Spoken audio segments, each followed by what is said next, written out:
Hi, Helen Stubbings here from Hugs and Kisses in Hobart, Tasmania, back with another of our little applique mini tutes. So if you buy my laser cut templates, then quite often, not always, but quite often if there's three shapes that sit on top of each other, we actually cut the three shapes out of the one piece of paper. And it was quite obvious to me, but for some people it's not. And what they've done is they've glued their three pieces, and then they've glued the seam allowances over on the inside edge and the outside edge. So you've got three separate pieces you have to try and line up and get together and not get any gaps. So there's a few reasons that we cut it like this. One is just to save paper, because obviously the paper costs money, so the more paper for a template, the more it costs. And the second is you don't actually need all paper underneath every piece, so it's quite okay when you're layering up to just have the outside edge to fold over your seam allowances, and then you've only got one layer of paper through there. Whereas if I had three separate shapes, you'd end up having 3 layers of fabric plus the background plus 3 layers of paper, which does dissolve quite nicely, but you just don't need it. So we cut it out of the inside of each other. And quite often too, when we're laser cutting, we're doing 2 sheets at a time, again to save money, because the lasers charge per minute. So you might find that you've got 2 layers and you just have to slide them apart and make sure you're only using 1 layer of the paper, or else you won't have enough to complete the project. And the same goes when you're tracing applique shapes onto applique paper. You don't, if it's on one of my design sheets and the 3 templates are inside each other, you could do the same. You can just trace and cut out carefully on the inner lines. It is possible to do. I was doing it last night. Okay, so what we do is choose our 3 pieces of fabric, and I've just chosen 3 scraps of Tilda here. And then we need to find that shiny side, and you can feel it on the new version of the paper. It's quite sort of smooth, and you can definitely feel the glue on this new version, but otherwise hold it up to light until you can see the shiny side, and then pop that down on the wrong side of your fabric, leaving the seam allowance all the way around, and then just a quick hit with a hot dry iron. You want a dry iron because if it's got steam, water in it, and is steaming, then that's going to start to dissolve and soften the paper. Same again for the next ring, and then same again for this one.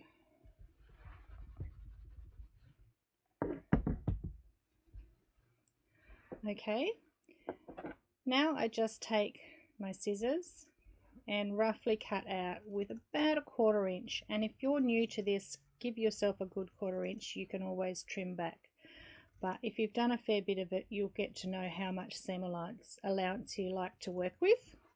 I don't ever go less than 1/8 of an inch, because it's just too hard to fold over without fraying out. And these are nice big smooth curves, so you don't need to be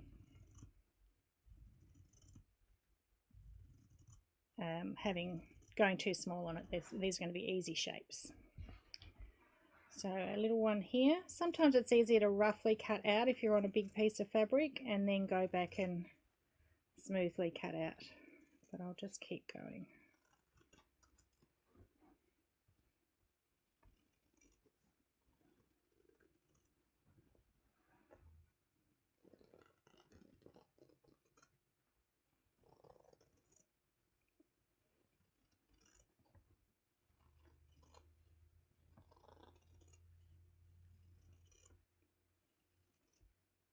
Hopefully you're getting a little bit of Sunday stitching in. The weather's beautiful and sunny here, so I could be outside weeding. I'll do that in a little bit, but for now I'm just trying to get this going. So inner curves, we can do 1 or 2 little snips, but not all the way to the edge of the fabric. I'm just going to go a little bit closer on the camera here. That will also let me test my zoom. So you can see that I'm snipping into that inner curve, but I'm stopping before the edge of the paper. Just 1 or 2 threads, and that will stop getting that little raw frayed thread when we turn our seam allowances over. If I was doing an inner point, like on a heart, then you'd have to go all the way to the edge of the paper, or you'll never get that sharp inner point, and then you can't avoid that little raw thread. For an inner curve, we just do it like that.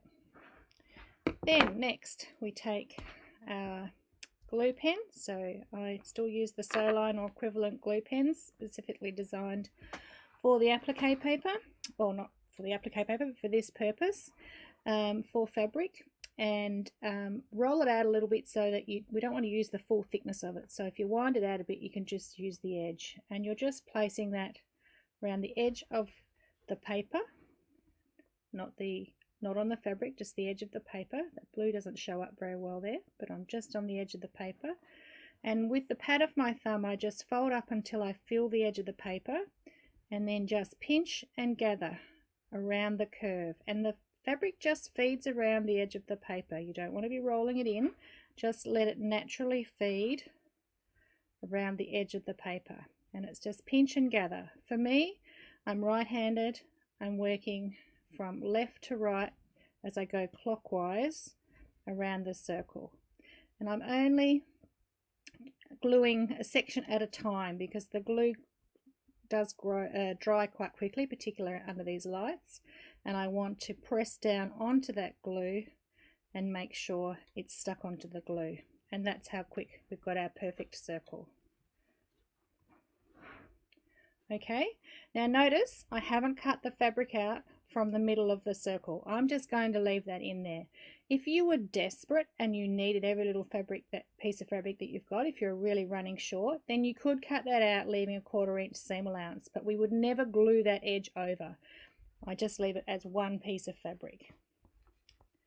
So my smaller circle here, again, my thumb, just let it pinch and gather on the very edge and let it feed around. So I am using my thumbnail to sort of press it into that line of glue, but I'm not using the flat of my thumb, or else I'll get big box pleats and I'll get points on the edge. I just want that little pinch and gather, so it's a tiny bit at a time, so we get nice smooth edges with no points. Okay, so this is the biggest question I get asked. Inner curves, outer curves. How do we work with this shape? And I do use it quite often. So again, around the edge of the paper, no wider than the seam allowance, and then we won't get sticky fingers. And then on my outer curves, I'm doing my pinch and gather till I get around the top, and then I'm using my whole thumb to push that inner curve in. And I want to make sure that where I snipped in towards the paper, that I've pulled it over enough, one, that we've got the nice smooth curve, but also so that I've got fabric all the way over the edge of the paper and I haven't got that raw slit. You can see that the slit is on the inside of the paper. I come up a bit closer. Where are we here? So where I've still got fabric that's coming over the edge, I don't have a raw thread there. Okay, then I'm going to do the outer curve again. So back to pinch and gather, and then use my whole thumb, pinch and gather, push those little snipped pieces all the way into the edge of the paper so it's beautifully pushed over and nice and smooth with not any little sharp points or anything where it wouldn't. Now if you can't get it into that inner curve, you might need to do a couple more snips. So if you find that it's sort of stretching and it won't go inwards, there is a fair bit of stretch in good quality cotton fabric still, so you can stretch it into that inner curve. We want the least amount of snips as possible, but if you can't get it in, then you'll need to either snip a bit closer or put an extra snip in. But you can see how quickly that goes. So full thumb, pinch and gather, full thumb, push it in, pinch and gather. You can do this with tools as well. If you had a really tiny one or you didn't have a thumbnail, then for sure use your Applique tools.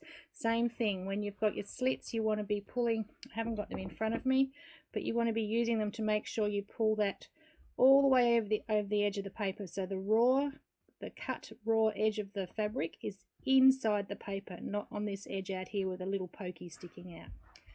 And there's our third shape done. So then when I put this onto my background fabric now, you could have it, depending on what your fabric, if it's a little bit see-through, and I'll just zoom out again here for you. Okay, or you can put it on a light box and I can actually see through where the cutout is, so that really helps, or you can feel it, to position the pieces on top. So I can also feel where that paper is. I can't see it. And then I just use my Roxanne's basting glue, a few dots of glue underneath each piece and onto your background fabric, and then you can just stitch by hand or stitch by machine, totally up to you. Whichever method you like to use.